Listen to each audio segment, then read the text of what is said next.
அனைவருக்கும் வணக்கம் நண்பர்களே. எல்லாம் எப்படி இருக்கீங்க? நல்லா இருக்கீங்களா? இன்றைக்கி நம்ம என்ன வீடியோ பார்க்க போகிறோன்னா, எல்லாருக்குமே தெரியும் நம்ம அம்மா வீட்டுக்கு பின்னாடியே செலாப் சோறு வச்சு வீடு கட்ட ரெடி பண்ணிகிட்ருக்கோம் அப்படின்ட்டு. ஏற்கனவே நம்ம பழைய வீடியோலாம் தொடர்ந்து பார்த்த எல்லாருக்குமே தெரியும். நான் அந்த செலாப் சோறு வச்சதெல்லாம் வீடியோ எடுத்து போட்டிருக்கேன். எல்லாருமே கமெண்ட் பண்ணி கேட்டுகிட்டே இருந்தீங்க, என்னக்கா அப்படியே நிப்பாட்டிட்டீங்க, என்ன வேலை முடிக்கலையா அப்படின்னு சொல்லி. மண் அடிக்கிறதுக்காக வண்டிக்காக வெயிட் பண்ணிகிட்டு இருந்தோம். அது வைக்க ஏற்றுற வேலை இருக்குதுன்னு டயர் வண்டி கிடைக்க மாட்டேங்குது. அது இன்னும் ஒரு 2 நாள் கழித்து வரோம் அப்படின்னு சொல்லியிருக்காங்க. சரி, அதுக்குள்ளே நம்ம பொருளெல்லாம் கொஞ்சம் இறக்கி வச்சிடலாம் அப்படின்னு சொல்லிட்டு தேவை உள்ள பொருளெல்லாம் எடுத்துகிட்டு வந்துடலாம் அப்படின்ட்டு இன்றைக்கி கொஞ்சம் அப்புறம் பணம் ரெடி பண்ணி, அப்புறம் கொஞ்சம் கொஞ்சமாக தானே பணம் ரெடி பண்ணி நமக்கு தகுந்த மாதிரி தானே ரெடி பண்ண முடியும்.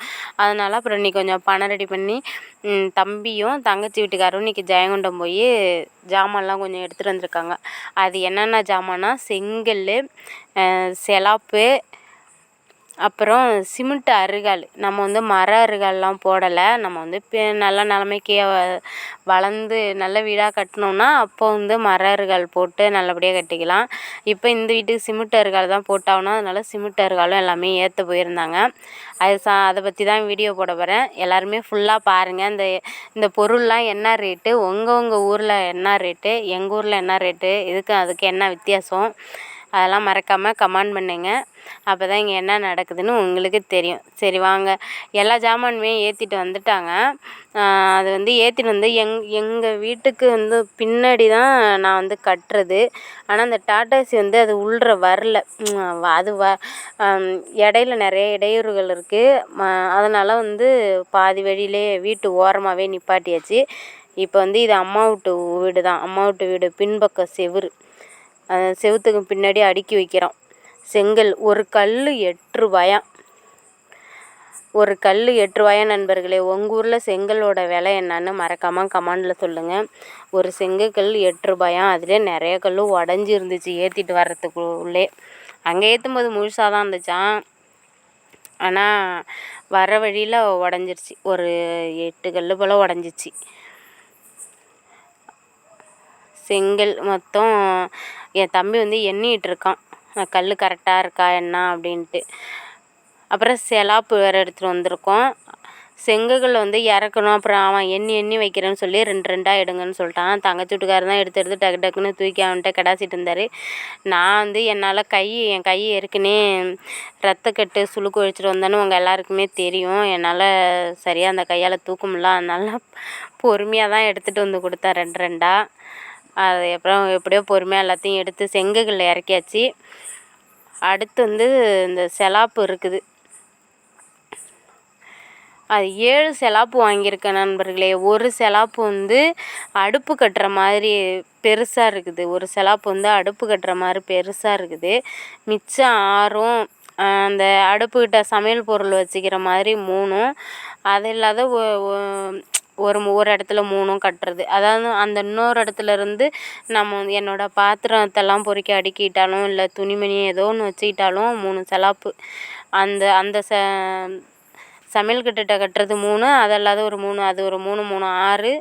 இது ஃபஸ்ட்டு இருக்கிறது சாப்பாட்டுக்கு சிலிண்ட்ரு வைக்கிறதுக்கு, சிலிண்டர் அடுப்பு கட்டுறதுக்காக. மொத்தத்துக்கு 7 செலாப்பு. ஆனால் பயங்கர வெயிட்டு, இறக்கி அவங்களால தூக்கவே முடியல.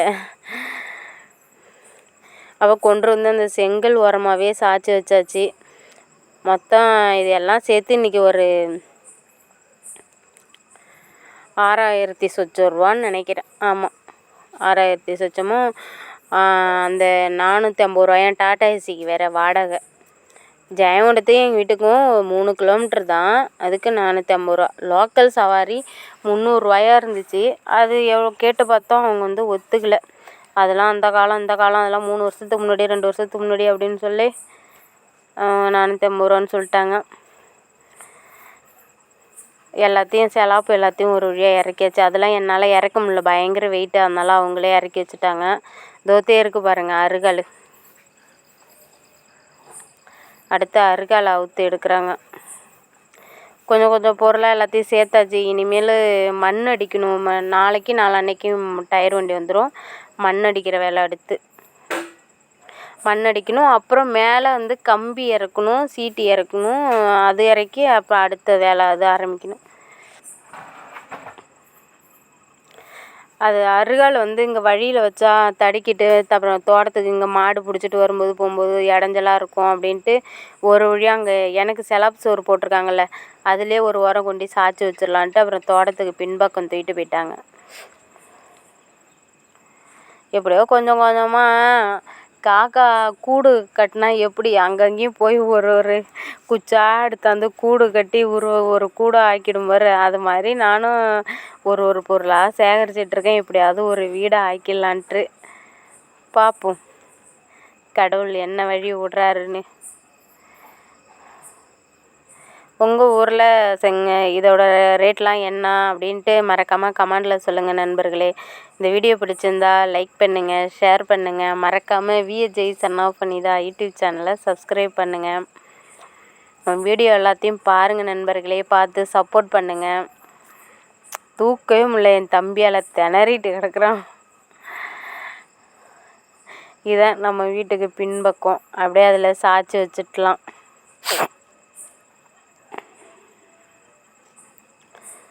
சாய்ச்சி வச்சாச்சு ஒரு வழியாக கொண்டு இருந்து.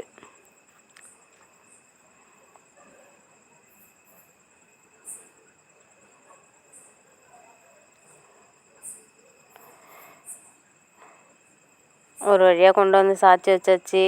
அடுத்து மண் அடிக்கிற வேலை. சரி, ஓகே நண்பர்களே, அடுத்து ஒரு நல்ல வீடியோவில் சந்திக்கலாம். பாய். நம்ம வீடியோலாம் பார்த்து சப்போர்ட் பண்ணுங்கள். நாங்கள் அடுத்து போய் டாடா ஏசிக்காரருக்கு பணத்தை கொடுத்து அவரை வீட்டுக்கு அனுப்பணும். ஓகே, பாய்.